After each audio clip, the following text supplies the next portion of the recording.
What's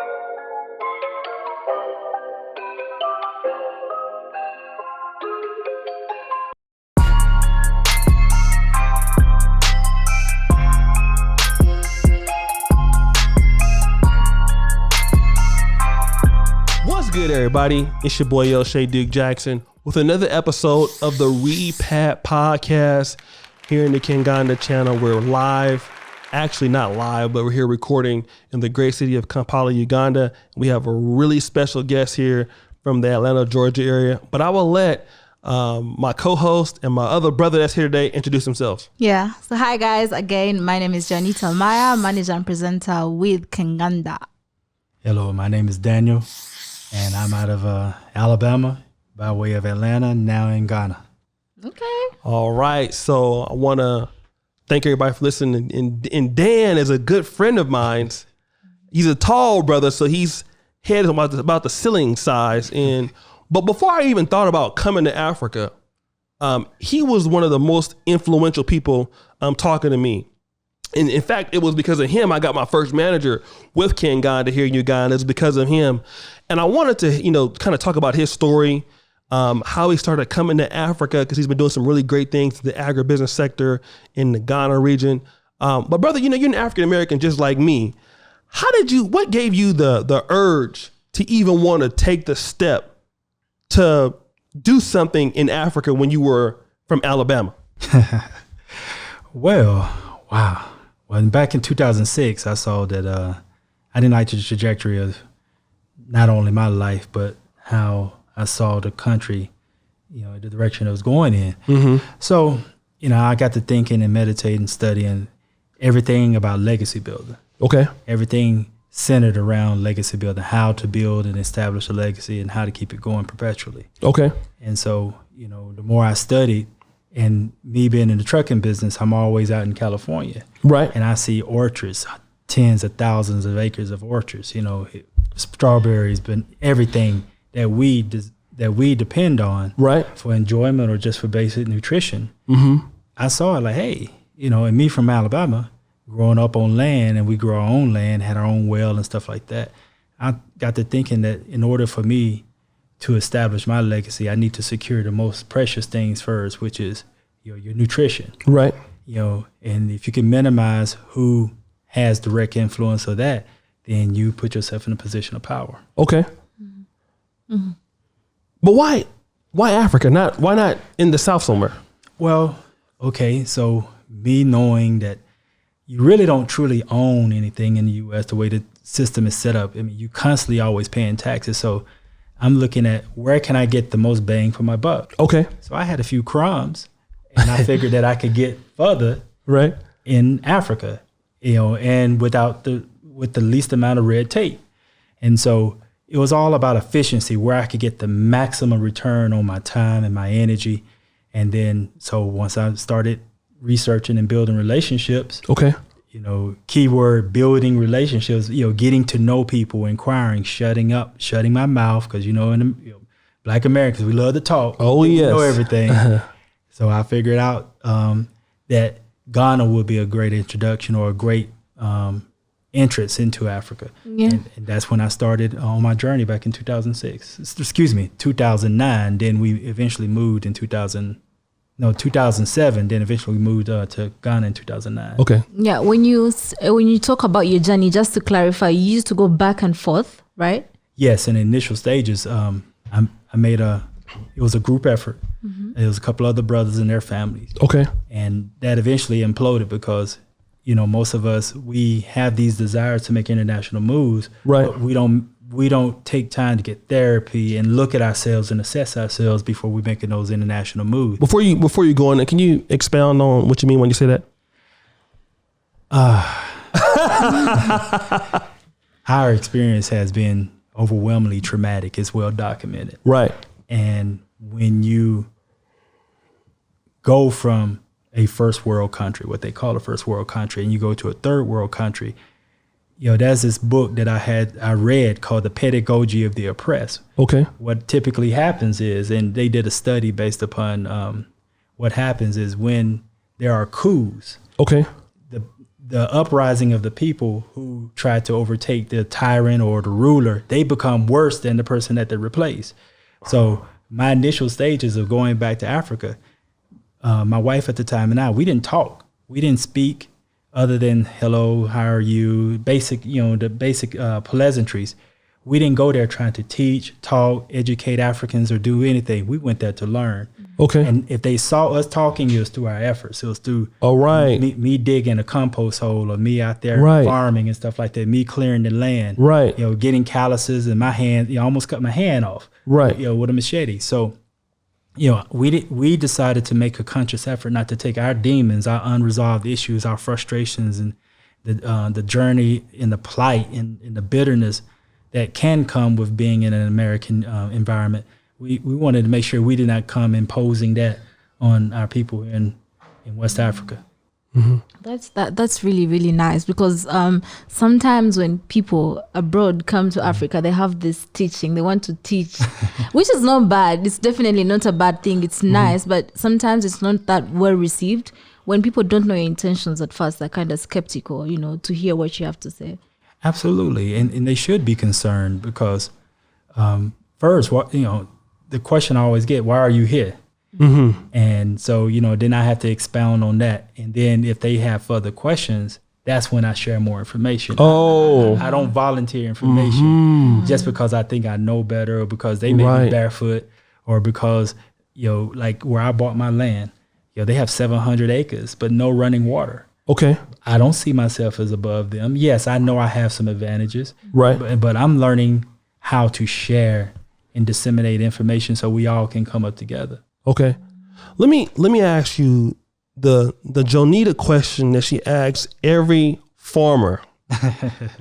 This is a Jonita question on Kingana agricultural stuff. Mm-hmm. Now, I talk to you quite often. You are what I would consider a really good friend of mine. I was excited to see you. I've been talking to you since my first year in Poland.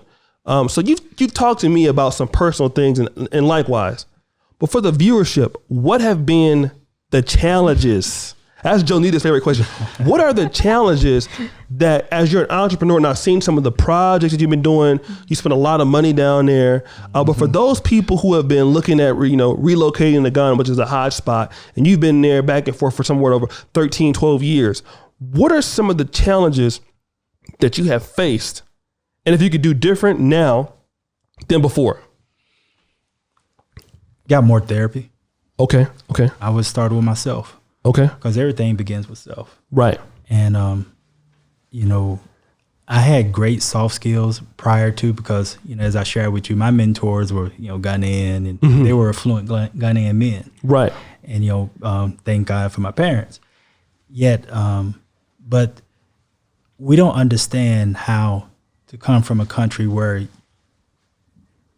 you're measured by your lower self and you're seen that's all you good for. Right. From the waist down, that's how men are practically of you. Yes. Your utility in the bedroom and Hello. You're able to provide. Hello. And so you see the world through your penis in most cases. Yes. Versus, thinking 50 years, 75, 100 years into the future. Right. So I would have got more therapy. I would have looked at myself, because when I went to Ghana, all those beautiful women, those luxurious. Talk about it. Juicy. Talk about it. Amen. Talk about it, brother. You fall victim to it. I was like a heroin addict, the ass cheeks in my arm. Not a needle, just ass cheeks on my arm. We can be frank about it, yes. So, but I would have gotten more therapy. I would have made sure that I was prepared for the level of leadership, because when you go from the West to almost any part of Africa, you're almost a superstar. Wherever black men move, we are embraced. Right. I know there's narratives out there, but you get put on a pedestal because they expect us to know better. They already assume we have money and access. Right. In some cases we do. Yes. But I would have gotten more therapy because I wasn't mentally ready for that level of responsibility of watching everything that I do, because, I don't want to create, because I have to think beyond myself. Right. It's bigger than me and my family. It's big, like who is coming after me.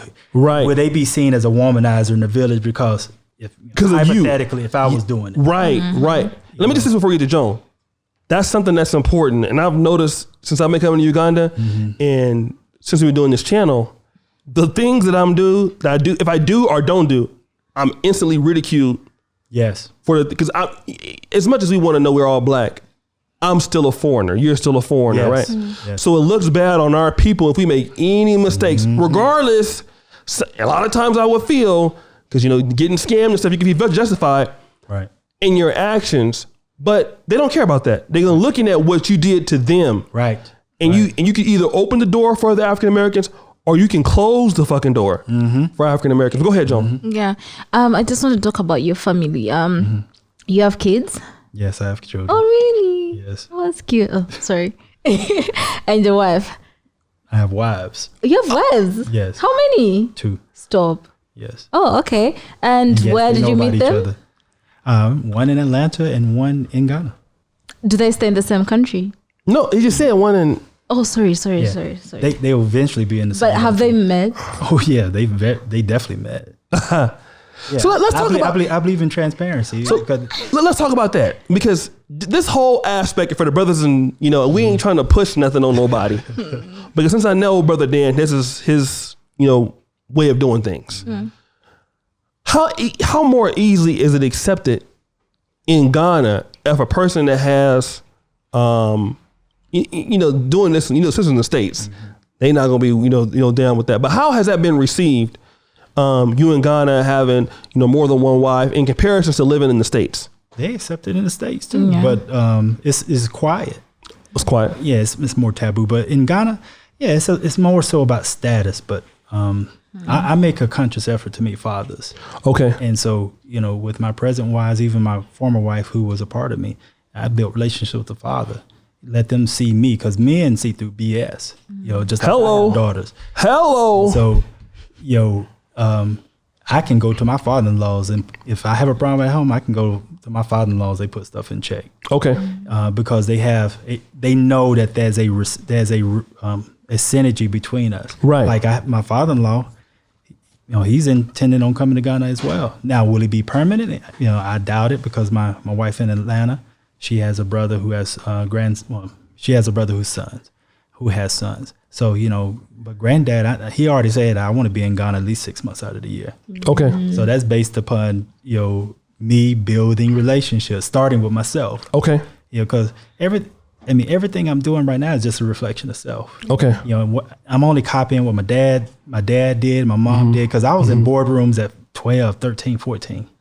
Interacting with accountants and, not accountants, CPAs, and right. lawyers and stuff. Right. Before I even had hair on my testicles. So it put me in a position of advantage. But of course, if you are a big fish in a little pond, right. That it comes with that responsibility. I didn't want to recreate what I almost became in the U.S. Okay. Not a tyrant, but exploiting of people. Because, it's a massive head trip when people put you on a pedestal. Exactly. It's a great responsibility that come with people, confiding in you or even listening to your words. Mm-hmm. So, that's why I make relationship, because it keeps me accountable. Right. If I had a booty call or something, I ain't trying to get to know your daddy, but right. But if I'm looking like, okay, you have some value, right, that can benefit not only me, because again, I have children involved, right, and I'm thinking beyond myself, right. So it's a process, but in Ghana, it's not a problem. That's the least of my worries. Okay. Now I really don't even want to be bothered, because the opportunity is just that available. Okay. Because I'm seeing, not because they assume, but they see that I'm employing 10 men. Right. I've had up to 15 men. I'm getting more exposure in Ghana, so they see me. They see you, a big man. What you're doing, not just right. an African American, but a big man. Yeah, that's that big man. Is important to get that. So You got a question? Yeah. Go ahead. Yeah, now you're in Uganda. Yeah, I hope they know that you're now in the country. And what do you plan on doing when you're here? Well, learn all I can, because O'Shea's blazed the trail here. Yeah, that's true. Learn everything I can from the relationships that he's established or those he know in positions who can benefit me. So I plan on making this a trip regularly, because I don't know everything. I'm in the agribusiness side. Okay. I've been primarily an investor. Right. Now I learn I have to I have to get down into the fabric and understand, because I'm doing this for multiple generations. I'm thinking so much bigger than, making getting the bag for a couple of months and then go stun on some Ghanaians or somewhere in Africa. Right. So, it's about networking and building, learning. You're not going to hear me talk a lot because I'm here to listen. Right. At the tender age of 48, I realize that the more I keep this quiet, keep this closed, the better off I am.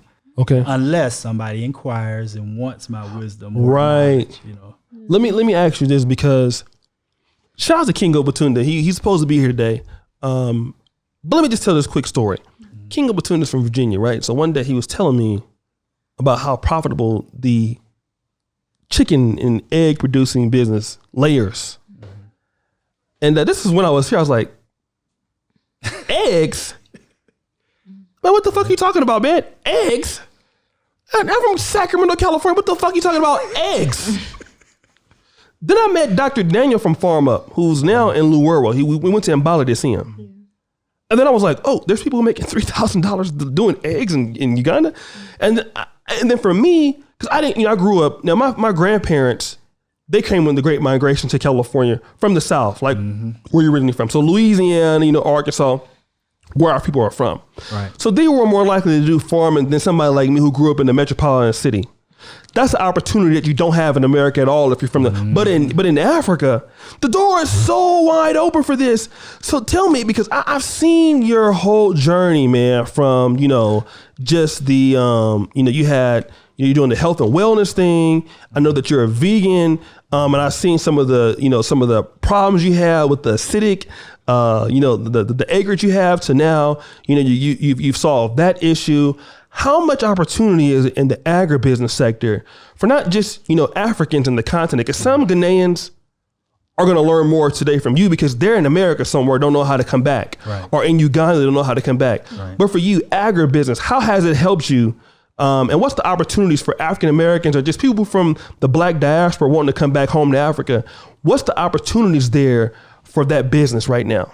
I would highly recommend it on any level. I think just on the food security side, if you only have a plot, depending on where you are in Africa, in Ghana, I think it's 70 by 100 feet, your house is not going to take up the whole piece of property. Right. Figure out a way to implement some form of security measures for you when it comes to your nutrition. Okay. Teas, herbs, whatever it takes. But there's it's a great opportunity for agribusiness because, one, you get a faster return on your investment. Okay. 90 to 120 days, most things are being harvested. Okay. And if you learn the system, when to sell, when not to sell, when to plant, when not to plant, you go across Ghana now, you'll see tens of thousands of baskets of tomatoes. We're putting tomatoes in the ground. Tomatoes take roughly 80 days. We put in tomatoes in the ground because we want to sell around Christmas. Right. Where we will get a higher return on our investment. Right. I'm getting 15,000 plants from a $80 investment. Wow. So, and one tomato seed can produce up to 30 pounds of tomatoes. Okay. Depending on what type of tomatoes you grow. And, and then that's spring onion. There's so many things you can do. There's they say it's 1 billion Africans that we know of. Right. Everybody's your customer. Right. Everybody's your customer. And if you know how to manage your spoilage, one thing I learned years ago, 70% of the food grown in Ghana is spoiling. Watermelons, everything. So, it's so much bigger than just growing the food. We'll introduce salsas and things like that. They don't even grow.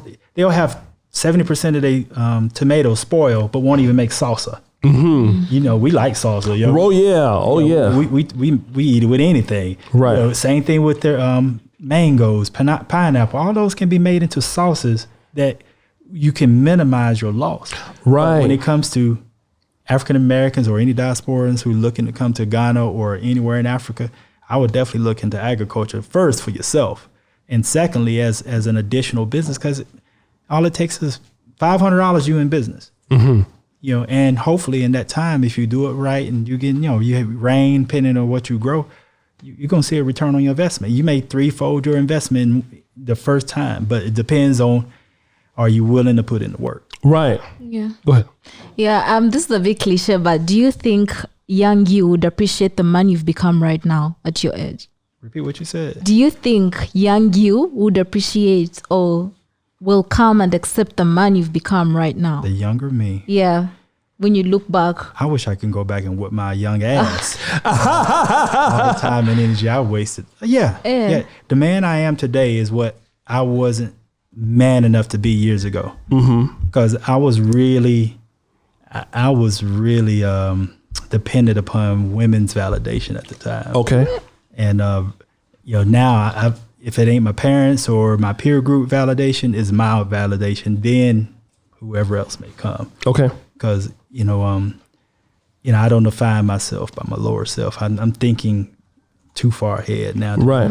Thinking about that small stuff. But yeah, my young self, I was an idiot.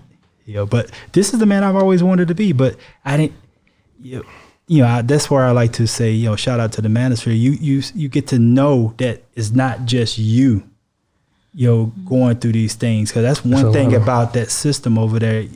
That's how depression and suicide and binge drinking and happens. You get isolated. Right. You think it's just you. It ain't you. It's millions of other men going through the same. Trying to break that curse of thinking with them lower self and making it rain on bitches and doing that dumb stuff. Right. Now I'm starting to see more and more posts of black men flexing land, owning land. Right. What was that?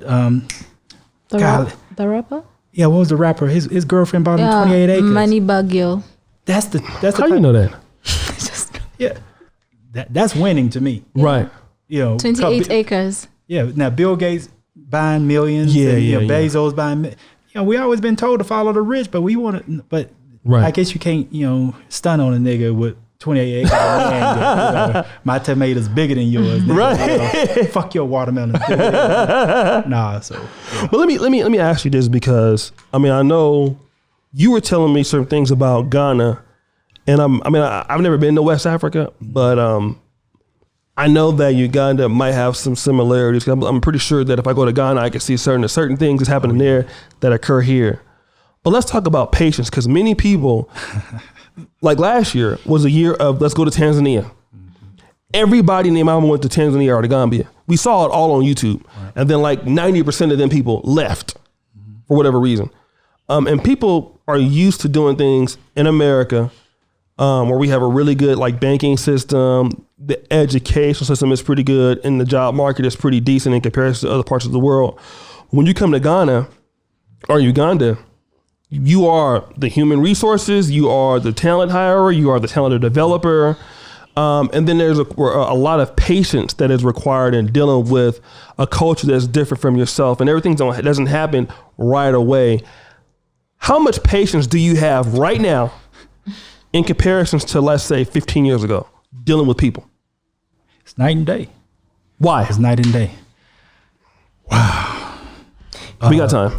With my old temperamental, want to swing, cuss a nigga out, gun in, I don't care. It wasn't working. And one, I didn't get on the plane to come over here to fail and run back to America and crying how Africans done me wrong. We done heard so many narratives, without all the story. My patience is night and day, because, up to this point, I haven't even really been profitable. Right. I've made money. I'm making money, but I haven't gotten to profit.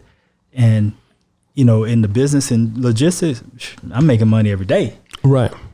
Coming from the West to the East, I've learned a lot about myself, about being patient and having empathy and compassion, but also figuring out the most effective way to communicate without humiliating someone, how to be stern from a place of love, or, hey, like the young man, shout out to Ellie Kim, my manager, I done come close to firing him 5 times or more, but he done seen 6 figures run through his hands. Right. So but to know that he doesn't mess up my money. Right. So even though he may not be good in agriculture, we fixed the agriculture problem. He's not an agriculturalist.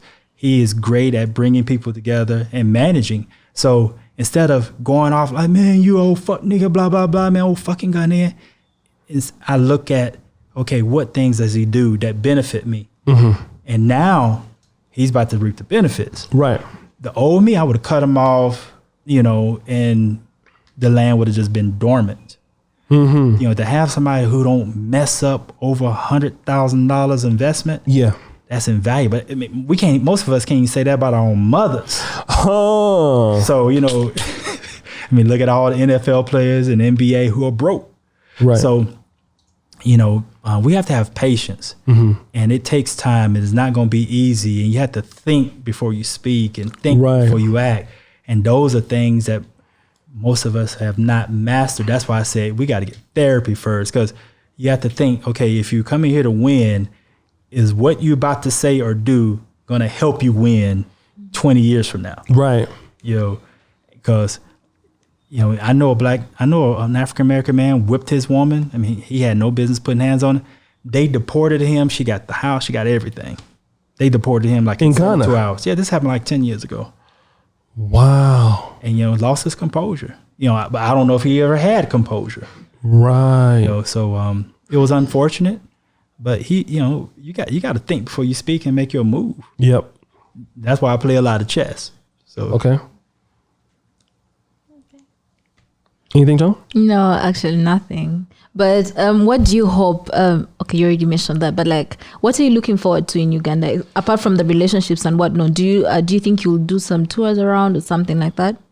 Oh yeah. Oh, okay. Primarily the farming sector. Oh. Do a little R&R, because Ghana is no longer a vacation. It's work. Mm-hmm. Okay. So, I may sleep to 10. Go to bed at work. Go to bed at 9, 10, sleep to 10. But whatever our itinerary is, I'm here to, exponentially, build upon what I've already got in Ghana and start building healthy relationships, and hopefully bring qualified people from this area to Ghana and vice versa. Okay. But I like to send out a special shout out to O'Shea. Mm-hmm. Man, he's laid me out, people. I mean, the brother. We've had these in-depth conversations for months. Most people don't understand. Oh yeah. Your love for your people. Oh yeah. This is not a paid promotion, not because he's doing shit for me. Because we've been going back and forth of who's gonna pay for what for months. Right. You always said you got me covered, and so I look forward to being a magnificent host when you come to Ghana and taking care of you and your staff and however I can. But I appreciate your dedication, and I'm just looking at how you have went from Poland to all over Africa now. Mm-hmm. This is no small thing, and you about to be Dr. Oh wow, I'm already a doctor now, but it's official. Yeah. Don't tell nobody else. But I really want to thank you, brother, I just want to tell. I know we have a few minutes, but as a fellow African American that really have a love for our people. And I know a lot of times when we in America, we don't appreciate each other so much. When you get to Africa, you be like, oh, you're African American, right? And it makes a difference because we can open the door for each other. And we can help each other. And the way that we see people see each other, treating each other, they treat us the same way. So I want to thank you for what you've been doing in Ghana over the years. You've been on the Dynasty Mirror, Search for Huru. You've given a lot of people a lot of information. You've really shown a lot of other people a way that we didn't know. You was the one that helped me get my first manager, and I haven't met you at the time. Right. So I thank you. And now we got Jonita, right? So Jonita is doing everything. So if it wasn't for you, it wouldn't be no Jonita. So indirectly. So I do thank you for that. And thank you for, visiting us and kind of calling out. For all the other African Americans, I've met you guys. I've seen many of you, a brother from Baltimore. I went to a brother from Atlanta, a brother from Detroit. I missed him, but I'm going to do a Zoom interview with him. Thank you for all the African Americans that are coming to Uganda. I see a lot of you guys. Many people are here, just because of this channel and the relationship. Let's keep it going.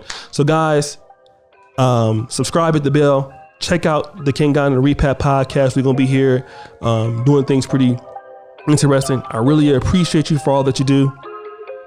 Peace out.